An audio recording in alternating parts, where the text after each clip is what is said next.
ਹਾਂਜੀ BA third semester ਦਾ ਜਿਹੜਾ ਮੈਂ ਅਗਲਾ ਟੌਪਿਕ ਡਿਸਕਸ ਕਰ ਰਿਹਾ ਤੁਹਾਡੇ ਨਾਲ। ਇਹ ਟੌਪਿਕ ਦਾ ਨਾਮ ਹੈਗਾ ਜੀ ਕੇਂਦਰ ਰਾਜ ਸੰਬੰਧਾਂ ਬਾਰੇ ਸਰਕਾਰੀਆ ਆਯੋਗ ਦੀਆਂ ਸਿਫਾਰਸ਼ਾਂ।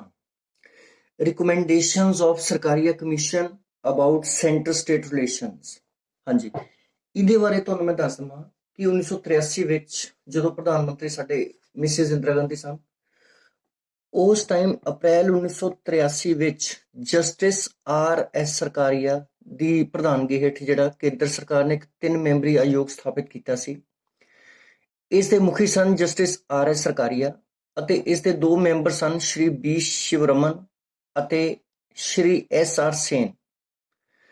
ਇਹ ਜਿਹੜਾ ਆਯੋਗ ਹੈ, ਇਸ ਦਾ ਮੇਨ ਕੰਮ ਇਹ ਸੀਗਾ ਕਿ ਇਸਨੇ ਦੇਖਣਾ ਸੀਗਾ ਕੇਂਦਰ ਤੇ ਰਾਜ ਦੇ ਸੰਬੰਧਾਂ ਬਾਰੇ ਕੀ ਕੁਝ ਹੋਣਾ ਚਾਹੀਦਾ ਹੈ, ਤੇ ਇਸ ਨੂੰ ਮੁੱਖ ਰੱਖ ਕੇ ਇਸ ਦੁਆਰਾ ਕੁਝ ਸਿਫਾਰਸ਼ਾਂ ਕੀਤੀਆਂ ਗਈਆਂ ਸੀ। ਇਸ ਨੇ ਕੁੱਲ 247 ਸਿਫਾਰਸ਼ਾਂ ਕੀਤੀਆਂ ਸੀਗੀਆਂ ਤੇ ਇਸ ਦੀ ਰਿਪੋਰਟ ਜਿਹੜੀ ਹੈ ਲਗਭਗ 4 ਸਾਲ ਤੋਂ ਬਾਅਦ ਆਈ ਸੀ ਤੇ ਇਸ ਦੇ ਵਿੱਚ ਲਗਭਗ 5000 ਪੇਜ ਲਿਖੇ ਗਏ ਸਨ। ਤੇ ਬਾਅਦ ਵਿੱਚ ਜਦੋਂ ਕੇਂਦਰ ਸਰਕਾਰ ਨੂੰ ਰਿਪੋਰਟ ਸੌਂਪੀ ਗਈ ਸੀ, ਇਸ ਵਿੱਚ ਹੇਠ ਲਿਖੀਆਂ ਗੱਲਾਂ ਨੂੰ ਸ਼ਾਮਲ ਕੀਤਾ ਗਿਆ ਸੀ, ਮੁੱਖ ਗੱਲਾਂ ਨੂੰ ਸ਼ਾਮਲ ਕੀਤਾ ਗਿਆ ਸੀ।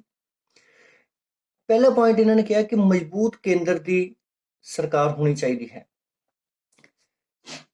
ਸਰਕਾਰੀ ਕਮਿਸ਼ਨ ਦਾ ਕਹਿਣਾ ਸੀ ਕਿ ਰਾਜਾਂ ਨੂੰ ਅਧਿਕਾਰ ਤਾਂ ਦੇਣੇ ਚਾਹੀਦੇ ਹਨ, ਪਰ ਕੇਂਦਰ ਸਰਕਾਰ ਹਮੇਸ਼ਾ ਮਜ਼ਬੂਤ ਹੋਣੀ ਚਾਹੀਦੀ ਹੈ, ਕਿਉਂਕਿ ਦੇਸ਼ ਦੀ ਏਕਤਾ ਅਤੇ ਅਖੰਡਤਾ ਨੂੰ ਬਣਾਈ ਰੱਖਣ ਲਈ ਕੇਂਦਰ ਦਾ ਮਜ਼ਬੂਤ ਹੋਣਾ ਬਹੁਤ ਜ਼ਰੂਰੀ ਹੈ।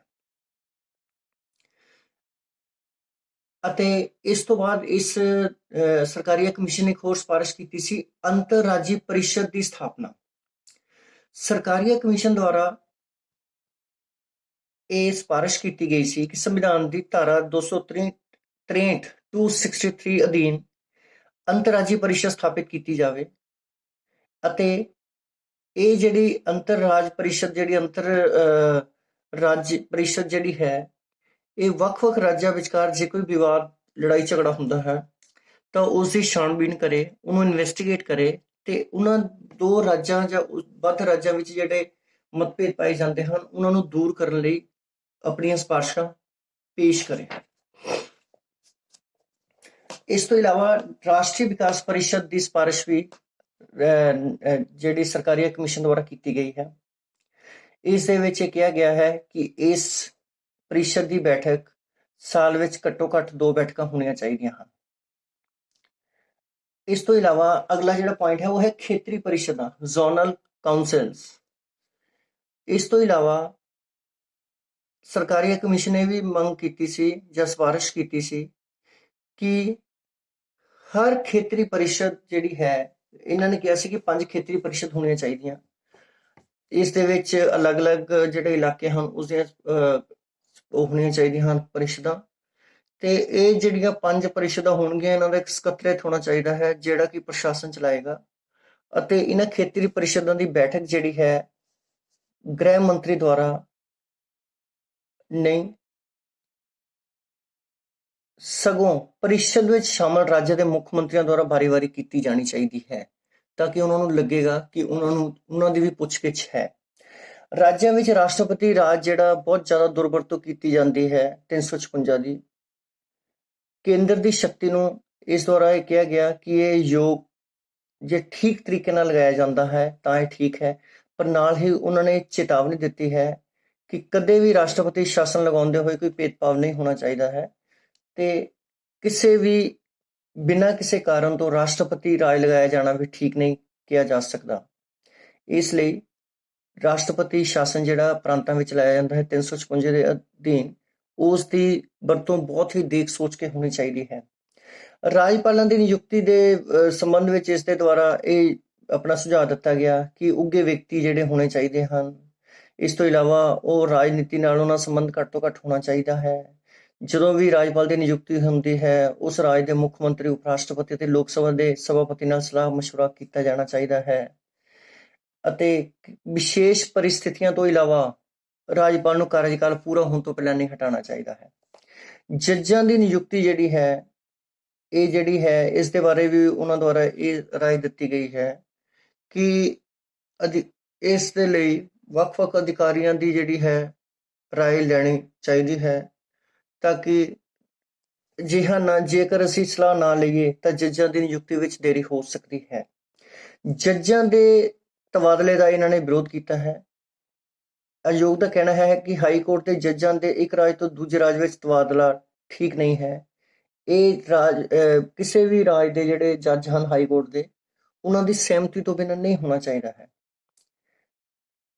ਸਰਬ ਭਾਰਤੀ ਸੇਵਾਵਾਂ ਜਿਹੜੀ ਹੈ ਉਸ ਦੇ ਬਾਰੇ ਆਯੋਗ ਦਾ ਬੜਾ ਸਪਸ਼ਟ ਕਹਿਣਾ ਹੈ ਕਿ ਇਹ ਸੇਵਾਵਾਂ ਜਿਹੜੀਆਂ ਬਹੁਤ ਅੱਛੀਆਂ ਭੂਮਿਕਾ ਨਿਭਾ ਰਹੀਆਂ ਹਨ, ਇਹ ਉਪਯੋਗੀ ਹਨ। ਇਸੇ ਤਰ੍ਹਾਂ ਹੀ ਸਿੱਖਿਆ ਜਿਹਨੂੰ ਅਸੀਂ ਕਹਿੰਦੇ ਐਜੂਕੇਸ਼ਨ, ਡਾਕਟਰੀ ਅਤੇ ਸਿਹਤ ਆਦਿ ਦੇ ਖੇਤਰ ਵਿੱਚ ਵੀ ਸਰਬ ਭਾਰਤੀ ਸੇਵਾਵਾਂ ਕਾਇਮ ਹੋਣੀਆਂ ਚਾਹੀਦੀਆਂ ਹਨ।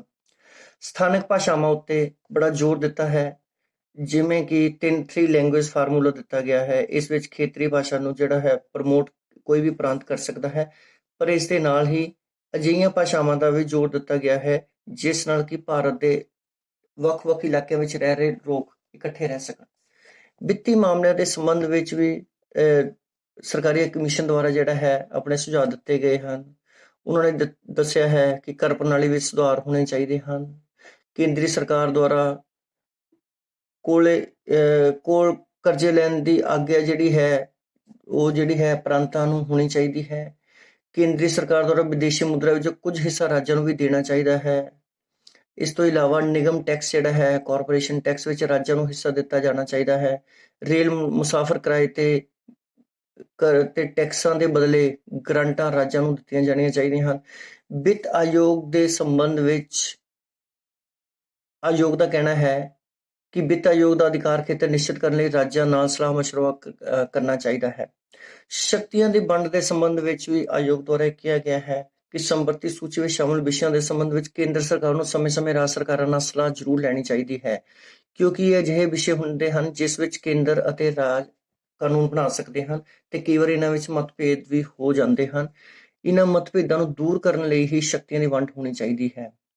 ਹਥਿਆਰਬੰਦ ਸੈਨਾਵਾਂ ਦੀ ਤੈਨਾਤੀ ਦੇ ਸੰਬੰਧ ਵਿੱਚ ਆਯੋਗ ਦੁਆਰਾ ਇਹ ਸਵੀਕਾਰ ਕੀਤਾ ਗਿਆ ਸਥਿਤੀਆਂ ਨੂੰ ਦੇਖਦੇ ਹੋਏ ਰਾਜਾਂ ਵਿੱਚ ਹਥਿਆਰਬੰਦ ਫੌਜ ਦੀ ਤੈਨਾਤੀ ਕਰਨਾ ਕੇਂਦਰ ਦਾ ਅਧਿਕਾਰ ਹੈ। ਇਸ ਦੇ ਨਾਲ ਹੀ ਸਰਕਾਰੀ ਕਮਿਸ਼ਨ ਨੇ ਇਹ ਵੀ ਕਿਹਾ ਕਿ ਹਥਿਆਰਬੰਦ ਸੈਨਾਵਾਂ ਜਿਹੜੀਆਂ ਹੁੰਦੀਆਂ, ਪੈਰਾਮਿਲਟਰੀ ਫੋਰਸਿਸ ਜਾਂ ਫੌਜ ਵਗੈਰਾ, ਇਸ ਦੀ ਤੈਨਾਤ ਇਸ ਨੂੰ ਕਰਨ ਤੋਂ ਪਹਿਲਾਂ ਸੰਬੰਧਿਤ ਰਾਜ ਦੀ ਜਿਹੜੀ ਹੈ ਸਲਾਹ ਮਸ਼ਵਰਾ ਜ਼ਰੂਰ ਕਰਨਾ ਚਾਹੀਦਾ ਹੈ। Thank you.